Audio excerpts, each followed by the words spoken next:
It's a band called Stars. They were very big in the late 70s, into the 80s as well. And the bloke that you heard singing, his name was Mick Pealing. And if I push the right button, we're going to say good morning, Mick. Good morning, guys. How you doing? Doing very well indeed. Great to have you on, Mick, and thank you for that song. It really brightened up. It really got everyone up on their feet at my 21st. I remember it vividly. It's good to be talking to you this morning, and memories all that far back. So if I do the maths, that's 46 years ago, and you're still doing it. It's fantastic. The industry's been kind to you. Well, I was very, very young at that time, and it sure sounds like it. So we love hitting with a really difficult question first off every time. Where did it all start? How'd you get into music? By accident. I was pushed into it, basically. I remember, I listened to the radio and all that kind of stuff and sang along with the radio. I had no idea I had a voice, but I was at a sort of a concert in Adelaide back in the early 70s, I suppose, and I was sitting in the audience, and the band asked if anybody in the audience knew the words and wanted to sing All Right Now, the Free song, which was pretty big at the time. And I said to the guy I was sitting next to, yeah, I know the words to that, and he stood up, pointed at me and said, he does. So I got, there's a lesson in there. Well, there is, yeah. And I ended up singing the song, and with my back to the audience, mind you, but the guys ended up asking me to join the band because they were impressed enough. And that's where it all started. So where'd you grow up? In Adelaide, in Seacliff, around that area, sort of just up from Glenelg. You're another one. We've done a lot of these interviews, and there's a theme for considering the number of people that live there over the journey. There's a very high percentage of Australian music talent has come out of that town. Yeah, so people keep telling me.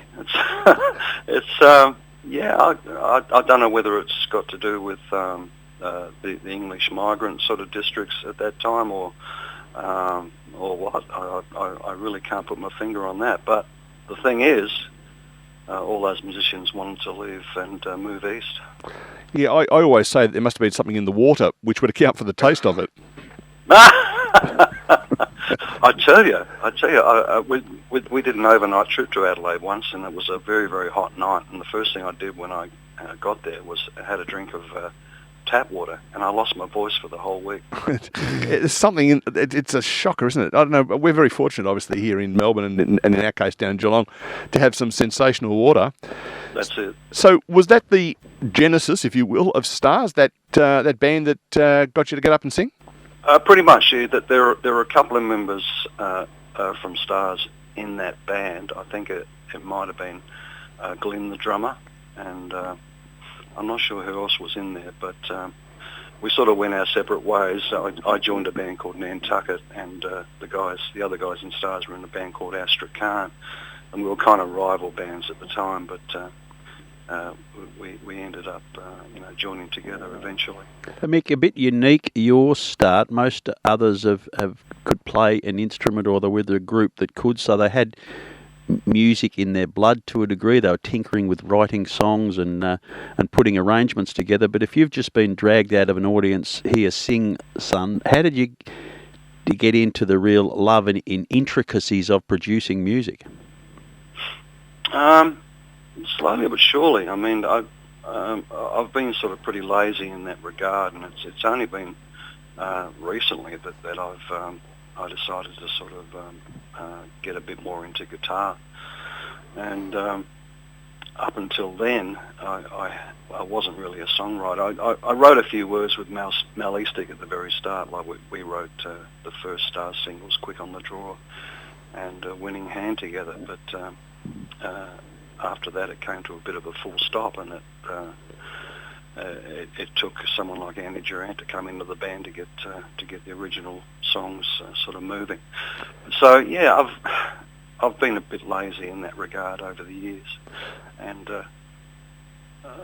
yeah, I kind of regret it. I wish I'd sort of got into the guitar a bit earlier and practice, so I could maybe be an Ian Moss these days. And Andy Durant is obviously an iconic name in Australian music. In some ways, for the wrong reasons. We lost him to cancer. What would that mean? 79, 80, somewhere in about there. It was early 80. Yeah. And was that effectively what caused Stars to sort of drop off a bit, or no? We were sort of on the way out anyway. We were sort of banging our heads against the wall. Unfortunately, our second album didn't do as well as the first, and we'd incurred a lot of debt with touring, and virtually the last year or so of the band, which was half the time we were together, was spent paying off debts. You know, it wasn't a very enjoyable time at all. So we were working a lot when we would rather have just sort of put it aside for a while and maybe spent that time putting a new album together. I think if that had happened, the band would have stayed together longer. Yeah. So when the band ceased to exist, what did that mean for you in terms of work? Fortunately, there was a lot of work around at the time. It was in a time where going out to see bands was all everybody did. You know, there were no other distractions, if you would.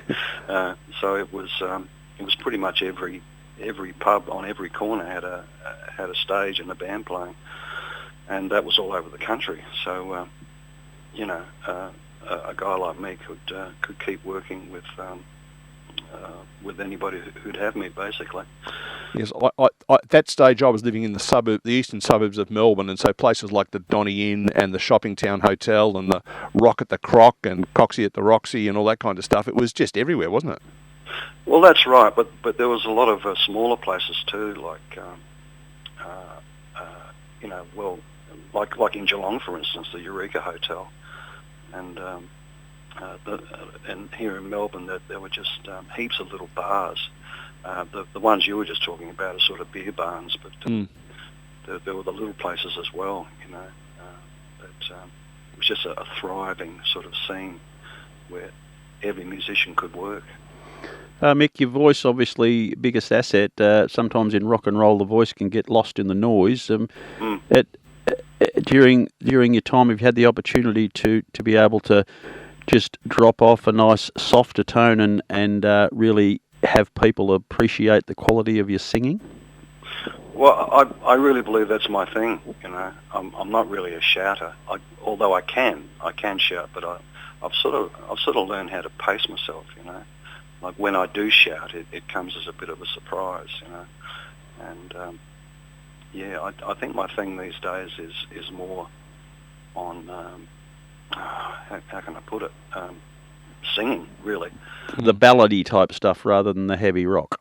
Yeah, but as I say, I can still do that kind of thing. I mean, I do have a little band that I work with called Raw Brit, which is sort of a tribute to the late 60s, early 70s British rock and roll. You know, bands like Free and Zeppelin and Deep Purple, all that kind of thing.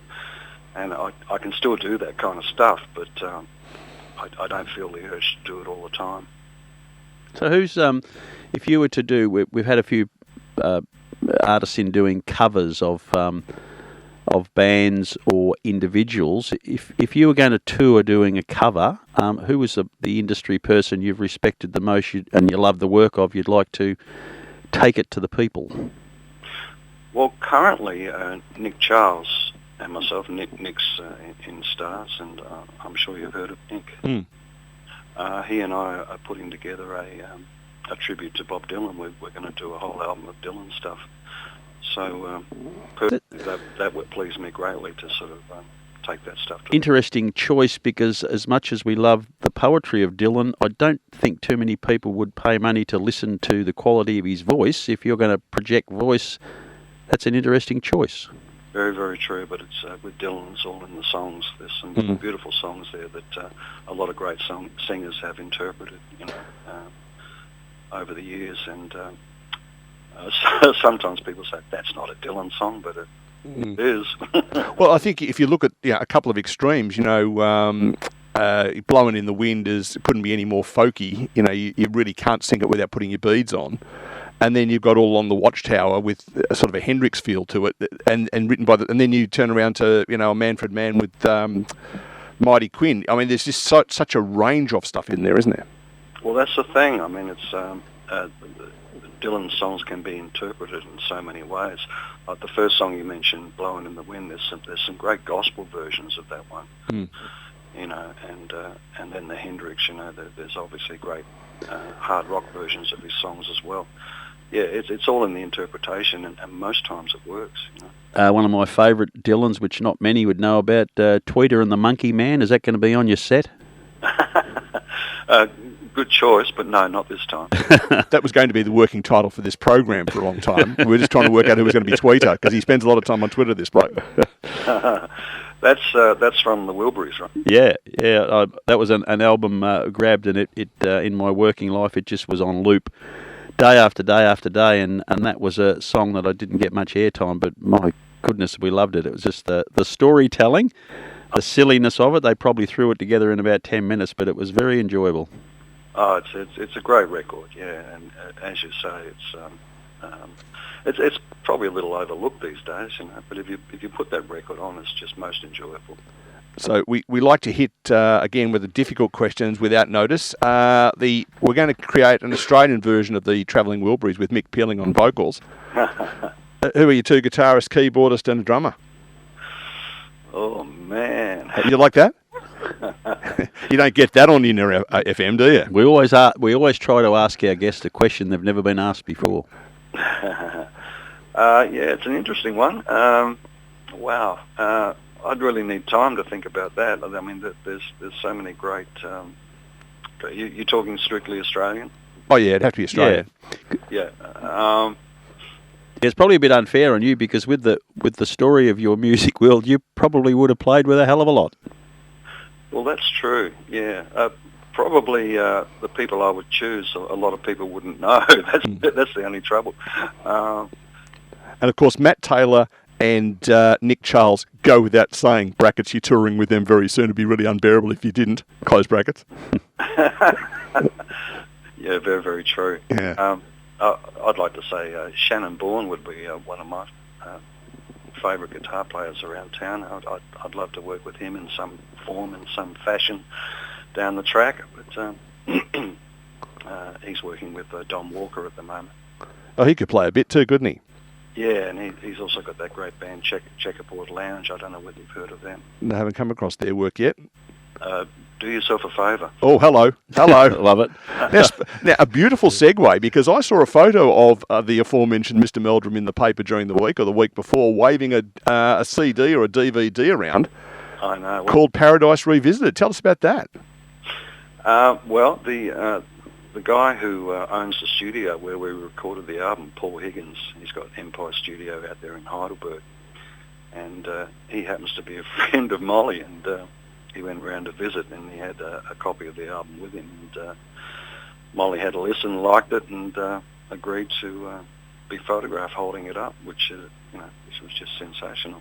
And Molly's been a bit of a hermit of late, so I guess that's why the Herald Sun sort of jumped on it and thought it would be a great, human interest sort of story. And is it a remastering of the original, or is it what is it? What happened was Paul Higgins has got the studio, as I said, and it's essentially a recording studio, but it has this area right in the middle of the building which can hold 100 people, and it's got a stage in there and a PA set up. Very, very nice room, and just off from the room is a control room where you can do recordings, live recordings, and he's only just sort of touched on it and started doing it, and we were a bit of an experiment. Which I think really paid off.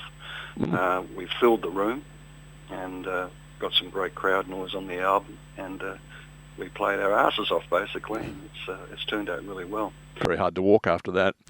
Now, we do need to focus on a couple of activities that are dear to your heart. First of all, we're happy to give your show a plug. You are doing some community radio. Yes, indeed. On 96.5 Inner FM. I do a Monday night show, which is basically Americana, country rock. And Thursday mornings I do a breakfast show, which is more sort of current hits and requests, that kind of thing. So on which of those two shows should our listeners tune in to hear the lineup of Mick Pealing's All-Stars?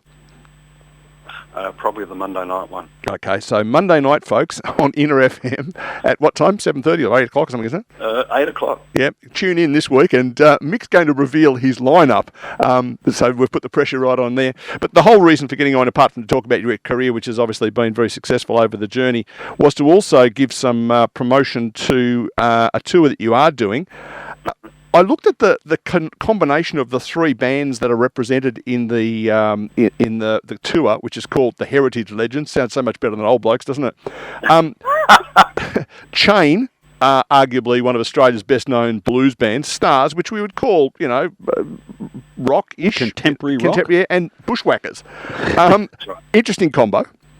Yes, eclectic, you might say. Yeah, absolutely. One of those, there's something there for everybody kind of a moment, isn't it? I think so. And if you like country, rock, blues, and folk. Absolutely. Now, you're playing around, I mean that in the nicest possible way, Victoria during May and early June. You're coming to G-Town. We'll give the dates. Thursday, the 23rd of May, Warrnambool at the Lighthouse. Friday, May 24 at Healesville. May 25, that's Saturday at Narre Warren at Bunjil Place, and then the Athenaeum in town on the 26th. The following week, the Thursday, 30th of May, the Capitol in Bendigo. Down here on Friday, the 31st of May at Costa Hall. June 1 at the West Gippsland Arts Centre in Warragul, and June 2, Frankston Arts Centre, Frankston. That's it. So, let's suppose we've got somebody who's listening in any one of those 8 locations. They rock in the front door. What are they going to get? Well, they're going to get a set from all 3 of the bands. Mm-hmm. If you don't know their music, you should come and check it out. And at the end, you'll probably get an all-in, I'd say. Okay. So now that would be an interesting sound based on what you've described. Ding, ding, of ding, the ding, three. ding, ding, ding, ding, ding, ding, ding. That you might create a whole new genre, Mick. Well, I remember when I was young. Indeed, yeah, that with a banjo in the background.